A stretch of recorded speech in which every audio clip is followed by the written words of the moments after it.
A aula política de Michele Bolsonaro. Sim, gente, foi uma aula de política, tá? E aí eu tenho visto alguns comentários, alguns analistas, uh, e, e principalmente vinculado ao nosso campo progressista, vinculado à esquerda,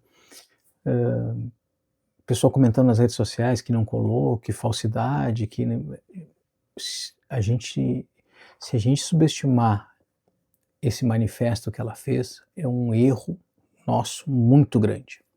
A gente tem que entender a mensagem e para quem é essa mensagem. Não é para nós, gente. Não é para nós. Se alguém achou que ela teria que nos convencer de algo, tá errado, tá? Na verdade, a Michele construiu num momento adequado para ela, óbvio, muito forte, e num período, inclusive no horário que ela colocou o vídeo. Mas o que é fundamental?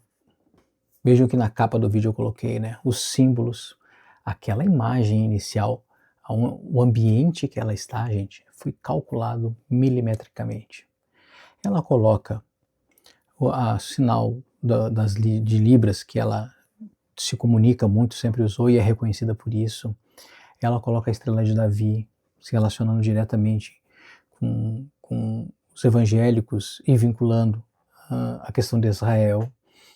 Ela está com a caneta Bic, tão comentada, do Bolsonaro, que o Bolsonaro usava nas suas lives.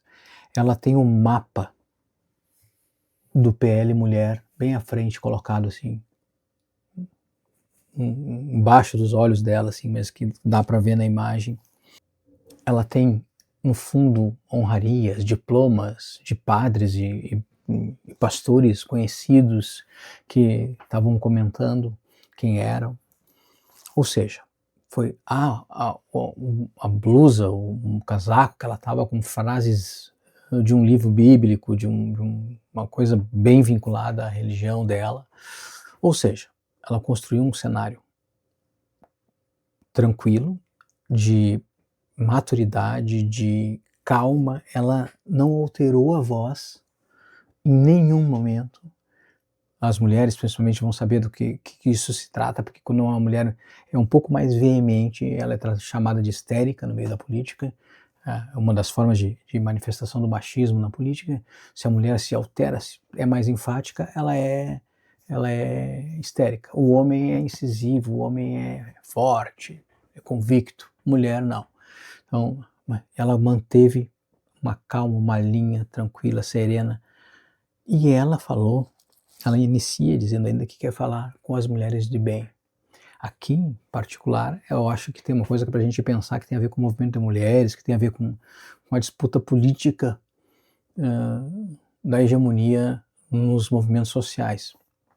E na representação, no imaginário das pessoas.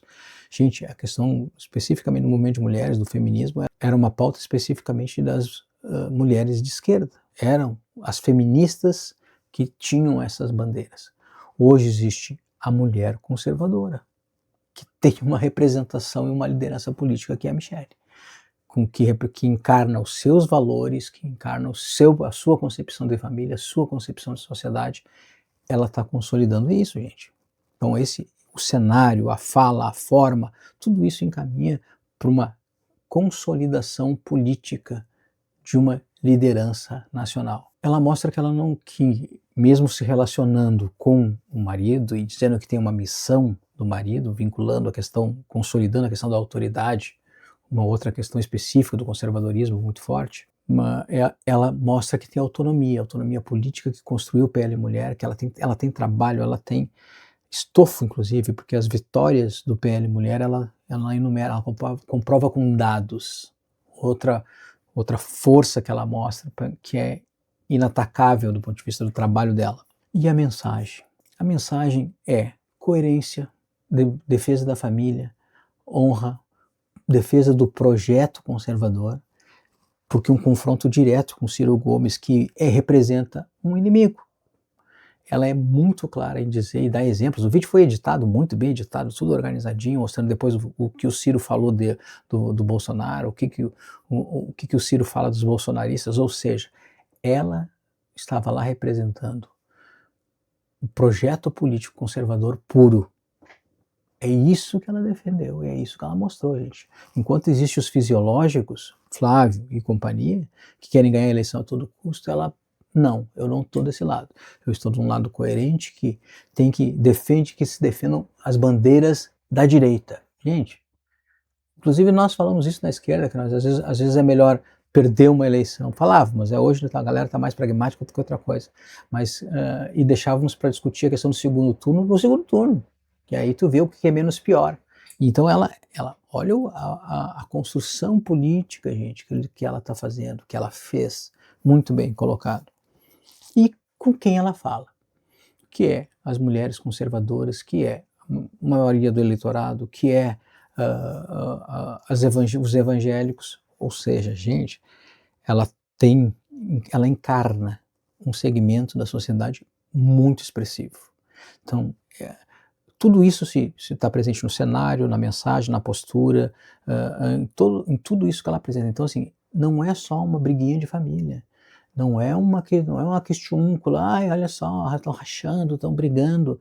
Ela está ali para ocupar um espaço político. Do ponto de vista dos desdobramentos políticos, eu não acredito. Né? Eu não acredito que ela queira que ela vá ser candidata no lugar do Flávio. Acho que o Flávio não vai ser o candidato, nunca se sabe, é óbvio, né? Se daqui a pouco ele realmente não conseguir se consolidar nesse processo, seria ela a outra opção. Mas eu acho que não é isso. Eu acho que o que ela quer, me parece, é justamente mostrar que ela tem força política e ela quer participar dos espaços, das decisões que estavam tentando excluir ela, que estavam sendo tomadas. E então eu sinceramente não vejo o que estão dizendo, que estão querendo que ela vai substituir o Flávio. Pode acontecer, pode. Aí o Flávio, se sai mais algum rolo, tal, ele começa a perder mais espaço, talvez substituam. Eu ainda não acredito nisso. Não acho que não acho que é isso que gerou essa movimentação. Eu acho que essa movimentação é uma questão de ocupar espaço político, de consolidar enquanto liderança política e botar uma cunha e mostrar que existe uma liderança orgânica que defende valores, princípios do conservadorismo brasileiro. E é um perigo político, viu? É essa questão que, na minha opinião, é um grande desdobramento para a política. A direita, até um tempo atrás, não era organizada, gente. A direita, 10 anos atrás, não era organizada. Existiam os resquícios, aqueles partidinhos de fisiológico que precisavam de ter a estrutura do Estado para se bancar, dinheiro, né, o agronegócio, esses setores sempre, mas eles eram dispersos. A direita agora está se consolidando e está conseguindo se organizar. No momento que ela estiver organizada, e é através do discurso do ódio, é através da fake news, é através da misoginia, tudo. Eu não estou dizendo que o projeto é bom, eu estou dizendo que é o contrário. Eu estou dizendo que o perigo desse projeto cada vez se organiza mais, cada vez se consolidando mais e com lideranças fortes para representar o projeto. Ela, Michele Bolsonaro, o Nicolas Ferreira, tem os filhos Bolsonaro, tem o governador de São Paulo, ou seja, nomes para 2030 não faltam, porque nós ainda temos Lula nessa. Então acho que ainda estamos bem. O problema é que nós não vamos ter o Lula para sempre. Então eu queria trazer esses elementos para, primeiro, não vamos subestimar, inclusive ela fala nisso, né, que ela é subestimada pela direita, mas ela também é subestimada pela esquerda, viu, gente? Temos que analisar. O movimento de mulheres, hoje,